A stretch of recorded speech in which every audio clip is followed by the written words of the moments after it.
Hello friends, welcome to creative study.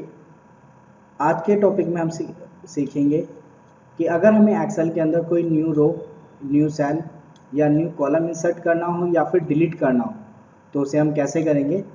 तो इसके लिए सबसे पहले हम एक्सेल ओपन कर लेते हैं।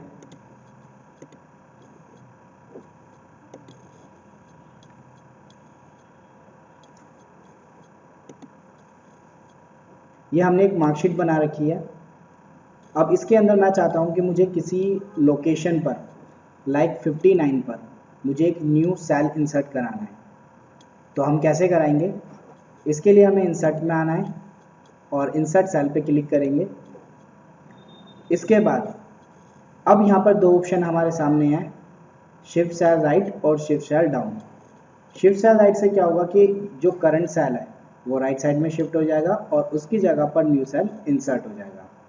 बट अगर हम करते हैं शिफ्ट सेल डाउन तो जो करंट सेल है 59 ये डाउन साइड में शिफ्ट हो जाएगा और इसकी जगह पर न्यू सेल इंसर्ट हो जाएगा। तो हम करते हैं शिफ्ट सेल डाउन।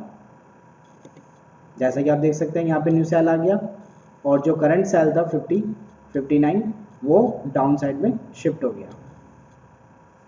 अगर हम चाहते हैं कि हमें न्यू रो इंसर्ट करनी है तो उसके लिए हम इंसर्ट में आएंगे और यहाँ पे क्लिक करेंगे इंसर्ट शीट रो। तो आप देख सकते हैं यहाँ पे एक न्यू रो आ गई है। इसी तरीके से मुझे इंग्लिश और हिंदी के बीच में एक न्यू कॉलम चाहिए, तो हम यहाँ पे करेंगे insert sheet column, new column आ गया। इसी तरीके से अगर आप न्यू शीट भी लेना चाहते हैं तो यहाँ से हम इंसर्ट शीट पे क्लिक करके न्यू शीट ले सकते हैं, या फिर एक तरीका हो रहा है कि हम यहाँ पर जो प्लस का साइन है इस पे क्लिक करेंगे तब भी न्यू शीट ऐड हो जाएगी। या फिर हम न्यू शीट ऐड करने के लिए शॉर्टकट की भी प्रेस कर सकते हैं। अगर आप चाहते हैं आपको न्यू शीट ऐड करनी है तो उसके लिए शॉर्टकट है शिफ्ट F11। हम प्रेस करेंगे शिफ्ट F11। आप देख सकते हैं शीट नंबर 1 ऐड हो गई यहाँ पर। तो अगर हमें शीट ऐड करनी है तो हम इसमें से कोई भी ऑप्शन यूज कर सकते हैं। तो अब बात करते हैं अगर हमें कुछ डिलीट करना हो। पहले बैक कर लेते हैं। अब मैं चाहता हूँ मुझे 57 को डिलीट करना है, जो सेल है इसे अब हम कैसे डिलीट करेंगे। डिलीट में आके डिलीट सेल लेंगे। डिलीट सेल लेने के बाद यहाँ पे दो ऑप्शन आ रहे हैं, शिफ्ट सेल लेफ्ट और shift cell up. Shift cell left का मतलब क्या है कि जो 57 है ये डिलीट हो जाएगा और इसकी जगह पर 59 जो राइट साइड में है वो लेफ्ट साइड में शिफ्ट हो जाएगा। इसी तरीके से जो शिफ्ट सेल अप है इसमें क्या होगा, जो 57 है ये डिलीट हो जाएगा और जो डाउन वाला है 59 डाउन वाला सेल अप साइड में शिफ्ट हो जाएगा।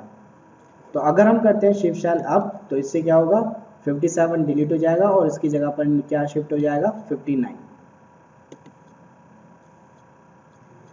जैसे हमने डिलीट सेल किया इसी तरीके से हम अगर हम चाहते हैं कि हमें रो डिलीट करनी है तो उसके लिए हमें डिलीट में आना है और यहाँ पे हमें ऑप्शन मिलता है डिलीट शीट रो।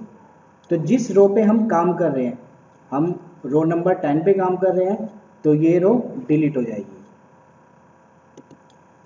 हो गई।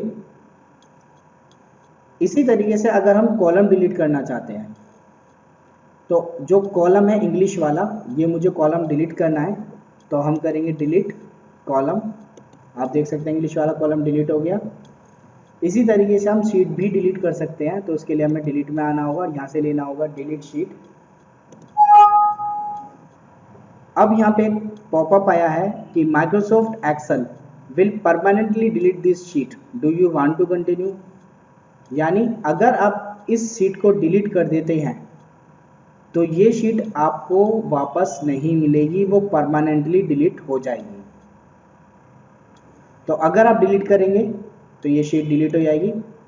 अब आप शीट को वापस लाना चाहते हैं, हम कंट्रोल Z करेंगे अंडू के लिए, तो वो शीट वापस नहीं आएगी। तो अब उस शीट को अगर आप वापस लाना चाहते हैं तो एक तरीका ये है कि आप इस फाइल को, एक्सेल की फाइल को बिना सेव किए क्लोज कर दें, डोंट सेव। और जब आप इसे रीओपन करेंगे तो जितनी फाइल आपने सेव कर रखी थी उतनी ही फाइल आपको वापस मिल जाएगी। तो जब भी आप डिलीट शीट करते हैं तो आपको ये ध्यान रखना है कि आपको डिलीट करनी है या नहीं। अब आगे बढ़ते हैं हम। अगर हम चाहते हैं कि हमें कोई रो या कॉलम या सेल इंसर्ट करना है तो उसके लिए हमारे पास ऑप्शंस अवेलेबल है, या दूसरा तरीका है शॉर्टकट्स का। तो शॉर्टकट क्या है? अगर आप चाहते हैं कि आपको एक नया सेल इंसर्ट करना है तो जिस लोकेशन पे हमें सेल चाहिए पहले हम वहाँ पे क्लिक कर लेंगे और उसके बाद कीबोर्ड से प्रेस करेंगे हम कंट्रोल और प्लस। तो आप देख सकते हैं जो हम इंसर्ट से ऑप्शन ले रहे थे यहाँ से वही ऑप्शन यहाँ पे शो हो गया। तो यहाँ से हम सेल इंसर्ट करा सकते हैं। इसी तरीके से अगर मुझे कोई सेल डिलीट करना हो तो हमें प्रेस करना होगा कीबोर्ड से कंट्रोल माइनस, तो डिलीट का ऑप्शन आ गया। तो इसी तरीके से हम यहाँ से डिलीट का जो भी ऑप्शन लेना चाहें, शिफ्ट सेल लेफ्ट या शिफ्ट सेल अप, वो आपकी चॉइस है। हम लेते हैं शिफ्ट सेल अप, वो सेल डिलीट हो गया जो करंट सेल था। इसी तरीके से अगर हम चाहते हैं हमें न्यू रो ऐड करनी है तो सबसे पहले हमें पूरी रो सिलेक्ट करनी है। तो पूरी रो सिलेक्ट करने के लिए कीबोर्ड से शॉर्टकट प्रेस करेंगे हम शिफ्ट और उसके बाद प्रेस करेंगे स्पेस बार, तो पूरी रो सिलेक्ट हो जाएगी। अगर अब हम रो ऐड करना चाहते हैं तो हम कीबोर्ड से प्रेस करेंगे कंट्रोल प्लस, और अगर हम रो डिलीट करना चाहते हैं तो कीबोर्ड से प्रेस करेंगे कंट्रोल माइनस। इसी तरीके से अगर हम कॉलम इंसर्ट करना चाहते हैं तो सबसे पहले जहाँ पे हमें कॉलम इंसर्ट करना है उस पोजीशन पे हम आएंगे। उसके बाद हम कंट्रोल प्रेस करके स्पेस बार प्रेस करेंगे तो पूरा कंप्लीट कॉलम सिलेक्ट हो जाएगा। इसके बाद अगर आप कॉलम ऐड करना चाहते हैं तो कंट्रोल और प्लस प्रेस करेंगे, और कॉलम अगर आप डिलीट करना चाहते हैं तो कंट्रोल माइनस प्रेस करेंगे। तो इस तरीके से आप कॉलम ऐड और माइनस कर सकते हैं। और अगर आप शीट ऐड करना चाहते हैं तो मैंने उसका शॉर्टकट आपको पहले भी बताया है, शिफ्ट F11। तो ये तरीका है अगर हमें कॉलम या रो या सेल इंसर्ट करना हो या डिलीट करना हो, या हमें शीट न्यू लेनी है या हमें डिलीट करनी है। तो अगर ये ट्यूटोरियल आपको पसंद आया तो प्लीज़ इसे लाइक और सब्सक्राइब कीजिए।